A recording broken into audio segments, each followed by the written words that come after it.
When I was around 9 years old, the young boy that lived across the street from me told me this story. He told it to me as a first-hand experience, but as the years have gone by, I've heard variations of this story and realized that it may have been an urban legend. All the same, it truly still gives me chills thinking about it, as his mother backed up his account of the story. It was an overcast Tuesday afternoon, and my neighbor Matthew had stayed home from school for the day. He was asleep when his mother entered the room and told him that she had to run to the grocery store.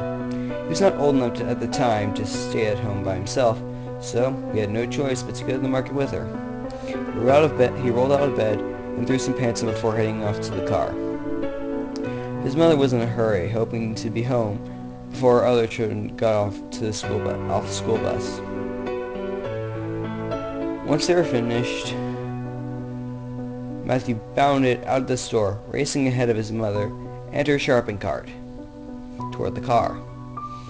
She had parked her beaten-up station wagon with the wood paneling on the sides fairly close to the entrance, as there are very few cars in the lot that day. But it wasn't until he was around 10 feet from the car that Matthew saw it. He stopped dead in his tracks before his mother saw it too. There in the passenger seat was an old woman, who appeared to be in a hospital gown or something of the sort. She was staring straight ahead, seemingly unaware that there were two people staring at her through the driver's seat window. Her hair was messy and disheveled, and her skin was pallid. Matthew's mother grabbed his arm tightly and held it for a few seconds before she spoke. "I want you to stay here. I'm just going to talk to her." This happened in a fairly small town in the early 80s, where many people left their cars' doors unlocked or the windows down, so the details of how the woman got in the car seemed fairly simple. His mom approached the driver's side door, stopping about a foot from the car. She called in through an open window to the woman. Can I help you, ma'am?" The woman's head swung around toward his mother quickly, and she smiled eerily at both of them. She did not respond. She just smiled, with an almost blank look in her eyes.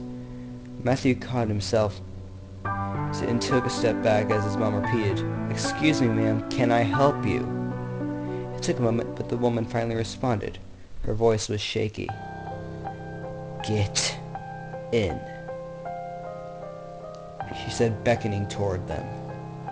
His mother quickly replied, holding her hand up toward her son, as if telling him to stay back.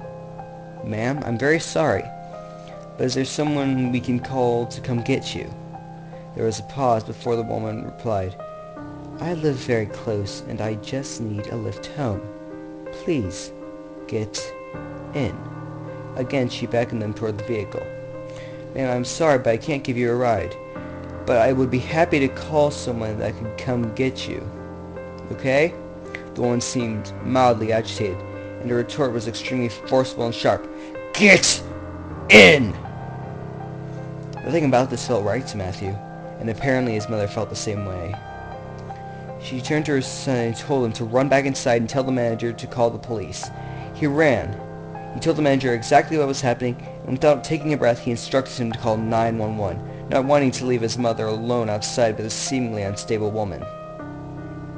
Matthew dragged the manager with him back into the parking lot. His mother was still trying to negotiate with this woman, who was becoming more and more aggressive in her demands. "Get in the car!"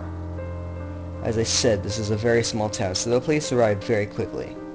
Two male officers arrived on the scene in under 10 minutes, and quickly approached Matthew and his mother to ask for the details. After getting the story from his mom, the officers approached the vehicle and began to speak with the woman.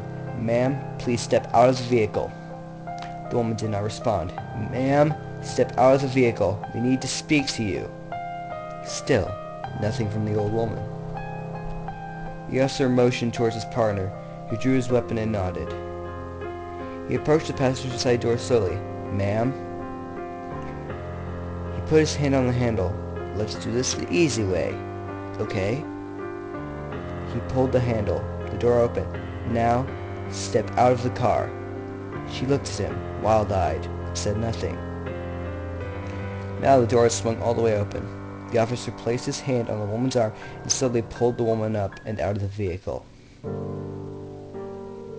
And then chills went up Matthew's spine. Not when he saw the first officer drag the woman out of the vehicle, not when she locked eyes with him and smiled that awful smile. It was when the second officer revealed what the woman had been sitting on. A small hatchet. To this day, I still think of Matthew and his mom and those chilling words.